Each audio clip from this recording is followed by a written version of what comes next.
that is fixed. But in the long run, all factors become a variable. That's why we have it in the long run. So today we're going to cost in the long run. In economics, cost in the long run refers to a firm's total expenses. A firm's total expenses when all factors of production, including capital, labor, and facilities, are variable.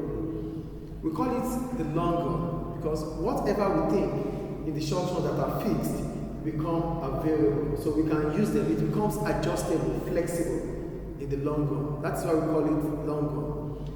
So costs in the long run are those expenses we incurred but becomes variable. They are no more fixed. That's why we call it cost in the long run. So what are the key characteristics of long run cost? The first one, all costs are variable in the long run. A firm can change the size of its factory, the amount of capital it uses, and the number of workers it employs. Because it's in the long run, your head office. Because it's in the long run, capital, factory, numbers of workers become adjustable. So we can employ more workers in the long run. We can increase the size or expand the size of our factory in the long run. We can increase the numbers of capital we use in terms of equipment or machines in the long run. That's why it's in the long run. 2, no fixed inputs, which simply means land, labor, capital, enterprise. These are inputs become variable. So we don't have a fixed amount or a fixed expenditure on land, labor, capital, and enterprise. All of them become a variable. So it means we can spend as much as we want or as less as we want in the long run. That's why I said because of factors of production are variable, it means there are no fixed costs. We only have fixed costs if you have fixed assets, if you are investing on fixed assets. But right now, in the long run, all these assets become variable. So they are not fixed in terms of how we use them. So that means we don't have a fixed cost, rather we have a variable cost. So in the long run, firms incur variable cost rather than fixed cost. I think the point is clear there. There's strategic flexibility. Long-term analysis allows firms to determine the most efficient combination of inputs for a given level of output. Because it's in the long run, it simply means a firm can decide how to combine its inputs. Oh, we use more of capital or less of capital. We use more of labor, less of capital. We use more of capital, less of labor in the long run. So we can choose which factor input we want to use for the best efficient moment. So if we have to combine labor and capital, in the long run, we can choose if labor will be more effective than capital or capital will be more effective than labor. So whichever combination we have to use, in the long run, it gives us the strategic flexibility to choose which combination is best. Do you get it or not? We talked about the characteristics or the features in the long run. The first one is that all costs become variable, which simply means capital, factory, numbers of workers can change over the long run. The second one, we don't have fixed costs because all the factors of production become variable. And the third one is strategic flexibility, which simply means that in the long run, whatever level of output we produce, we can have the best efficient inputs. Labor capital can be used in the best efficient way. These are the characteristics of the long run. Then that takes us to economies of scale and diseconomies of scale. Because it's in the long run, remember I told you the difference between the short run and the long run is how much more we are able to expand our scale of operation. That changes the short run to the long run. Long run does not mean 10 years, 50 years, 100 years, no. It simply means the time at which we can switch from a smaller scale of operation to a larger scale of operation. And as soon as we choose, we decide to choose or expand our scale of operation, it is expected that we witness economies of scale. Get the point here?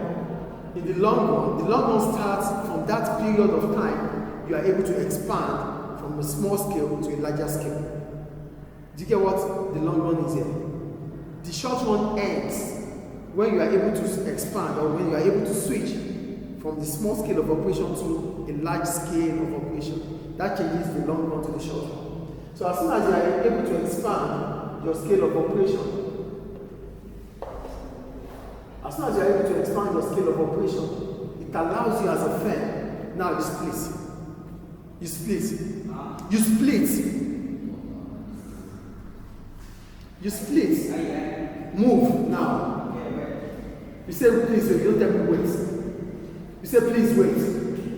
I'm talking to you, you know. You say, please wait. Now sit down there. As soon as you are able to change your scale of operation, it allows you to move from a fixed input to a variable input. That is what economies of scale is. So for economies of scale, as the firm increases its output in the long run, it will experience reduction in its average cost of production. So we have economies of scale because as soon as we are able to expand our scale of operation, we are witnessing a reduction in our average cost of production. And how does it happen? Remember, we have our fixed cost. Let's assume this is our cost graph. We have our FC. We have 0 units. Irrespective of whatever we produce here, we have our fixed cost. We're still going to pay this fixed cost, irrespective of whatever we produce. At 0 units, we pay. At 1 unit, we pay. At 2 units, we pay. At 3 units, we pay. So what makes it different from 0 units to 3 units? The difference is that as soon as we produce more, we are able to split the cost on different outputs produced. Do you get it or not? In the graph, we have a fixed cost. We have our variable cost. Then we have our total cost. That's how it is.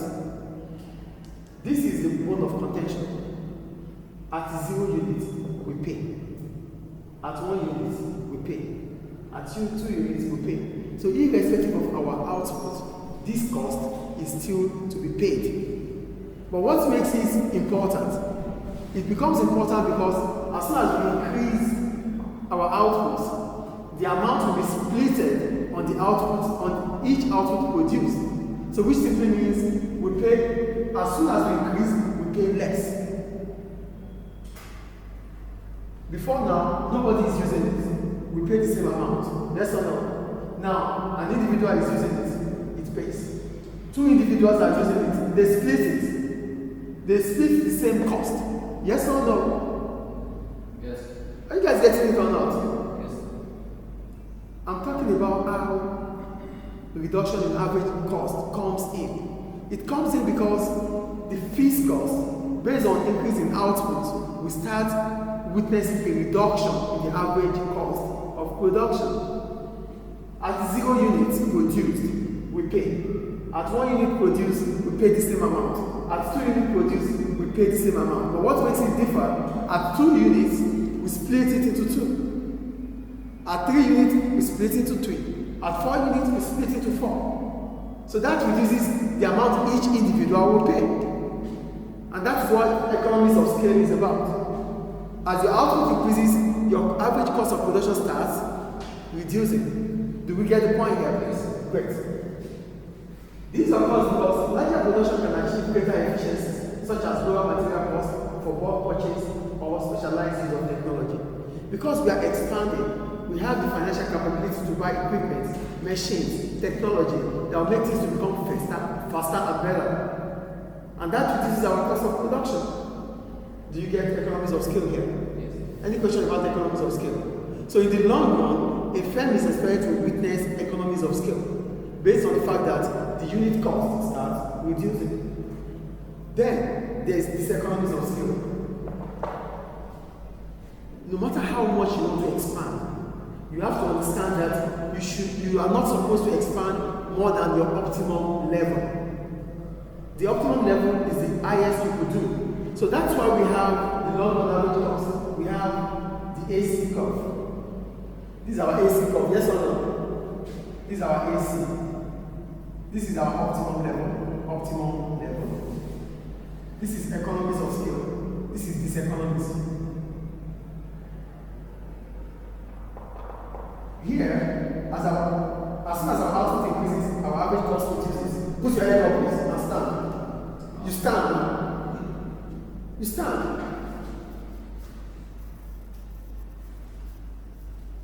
Yeah.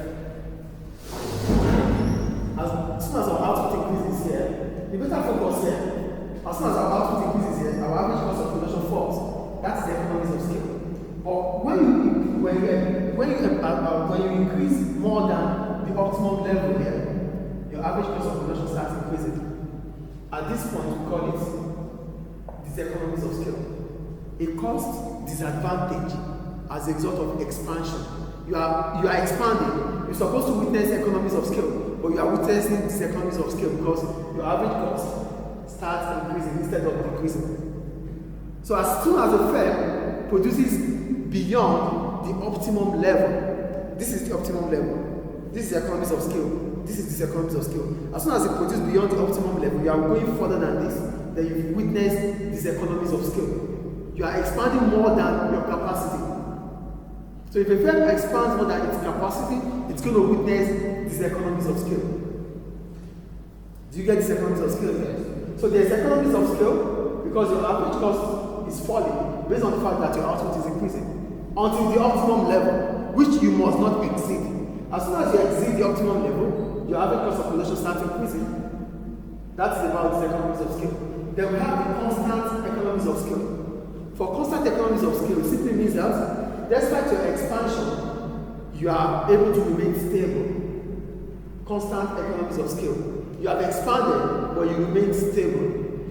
Some firms will find that average costs remain relatively stable, despite expansion, especially after achieving their minimum efficiency scale. So you find your average cost remaining the same. You have expanded. You've expanded, but your average cost of production remains the same as previous. That is constant economies of scale. But when your average cost of production increases as a result of your expansion, these economies of scale. When your average cost of production reduces as a result of expansion, economies of scale. There's constant economies of scale, there's diseconomies of scale, and there's economies of scale. Economies of scale, average cost reduction as a result of expansion. Diseconomies of scale, average cost of production increasing as a result of expansion. Constant economies of scale, average cost of production remains the same despite expansion. I think it's clear. So for constant economies of scale, it means we are able to achieve minimum efficient scale. And what do we call minimum efficient scale? The smallest level of output which can allow a firm to produce at the lowest long-run average cost. That is minimum efficient scale. So we have minimum efficient scale that will allow us to achieve constant economies of scale. So we are using the smallest output to achieve the lowest possible long-run average cost. That is what we call constant economies of scale. Any question about the economies of scale? It's economies of scale.